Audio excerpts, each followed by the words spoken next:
விசாரணையை ஓய்வு பெற்ற நீதிபதி அருணா ஜெகதீஷன் தொடங்கியிருக்கிறார். கரூரில் சம்பவம் நடந்த அந்த இடத்தில் நேரில் பார்வையிட்டு விசாரணையை தொடங்கியிருக்கிறார். ஒவ்வொரு அதிகாரிகளிடம் விளக்கத்தை கேட்டு வரக்கூடிய அந்த காட்சிகளை நாம் பார்த்து வருகிறோம். கரூர் தாவேக பரப்புரை கூட்ட நெரிசலில் சிக்கி 40 பேர் உயிரிழந்த விவகாரம் தொடர்பாக தற்பொழுது ஓய்வு பெற்ற நீதிபதி அருணா ஜெகதீஷன் விசாரணையை களத்தில் நேரில் சென்று தொடங்கியிருக்கிறார். சம்பவம் நடந்த அந்த இடத்தில் ஒவ்வொரு இடத்திற்கும் சென்று பார்வையிட்டு வருகிறார். மின்சாரம் துண்டிக்கப்பட்டது எப்படி, கூட்ட நெரிசல் எந்த அளவுக்கு காணப்பட்டது, போக்குவரத்து மாற்றம் எப்படி செய்யப்பட்டது, காவல்துறை எத்தனை பேர் காவலர்கள் பாதுகாப்பில் அங்கு இருந்தார்கள் உள்ளிட்ட பல்வேறு கேள்விகளை முன்வைத்து விசாரணையானது தொடங்கப்பட்டு இருக்கிறது.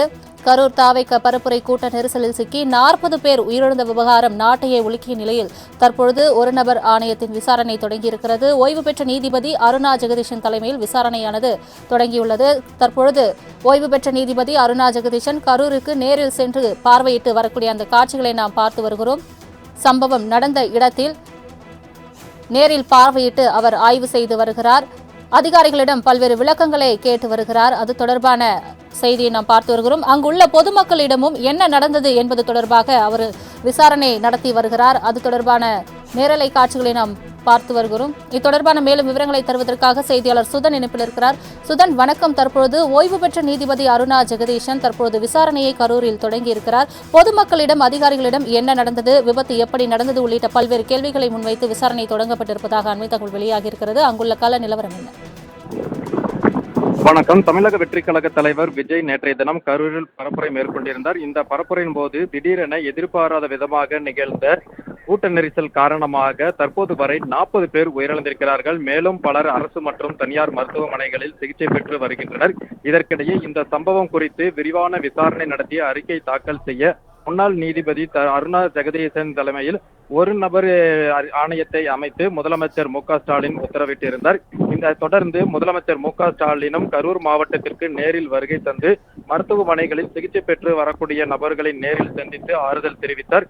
அதே போல உயிரிழந்தவர்களின் உறவினர்களையும் நேரில் சந்தித்து ஆறுதல் தெரிவித்த அவர் ஒரு இறுக்கமான மனதோடு நிகழ்வு எவ்வாறு நிகழ்ந்தது என்பது குறித்தான பல்வேறு தகவல்களையும் அவர் பகிர்ந்து கொண்டார்.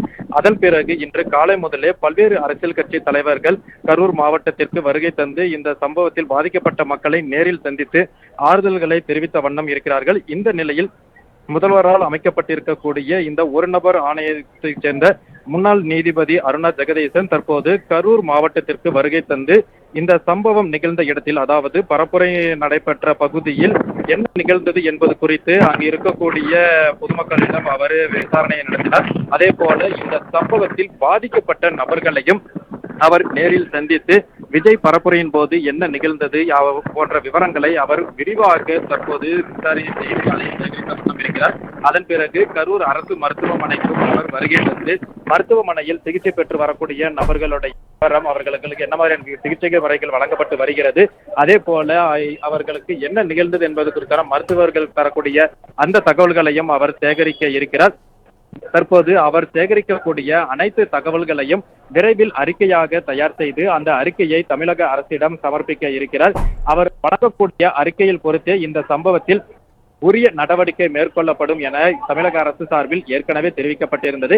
இதற்கிடையே காவல்துறை தரப்பில் தமிழக வெற்றி கழகத்தின் பொதுச் செயலாளர் மற்றும் துணை பொதுச் செயலாளர், அதே போல உள்ளூரைச் சேர்ந்த மாவட்ட செயலாளர்கள் என 4 பேர் மீது 4 பிரிவுகளின் கீழ் வழக்கு பதிவும் செய்யப்பட்டு இருக்கிறது. இதற்கிடையே இந்த சம்பவத்திற்கு காவல்துறையினர் உரிய அனுமதி தராததான் காரணம் எனவும் அரசு உரிய ஒத்துழைப்பு வழங்கவில்லை என்கிற ஒரு குற்றச்சாட்டும் தமிழக வெற்றி கழகம் தரப்பில் இருந்து முன்வைக்கப்பட்டிருக்கிறது. இது தொடர்பாக தமிழக வெற்றி கழகத்தை சேர்ந்த நிர்வாகிகளும் கூட நீதிமன்றத்தை நாடியிருக்கிறார்கள். இது தொடர்பான நீதிமன்ற விசாரணை என்பதும் கூட நாளைய தினம் நடைபெற இருக்கிறது. இந்த நிலையில் தற்போது ஒரு நபர் ஆணையத்தில் இருக்கக்கூடிய அருணா ஜெகதீசன் தற்போது கரூர் மாவட்டத்தில் நேரடியாக வருகை தந்து சம்பவம் நிகழ்ந்த 24 மணி நேரத்திற்கு உள்ளதாகவே இந்த சம்பவம் தொடர்பான அந்த விசாரணையை அவர் தற்போது முடுக்கிவிடப்பட்டிருப்பது அரசியல் வட்டாரத்தில் அனைவராலும் உற்று நோக்கப்படும் வகையில் இருக்கிறது.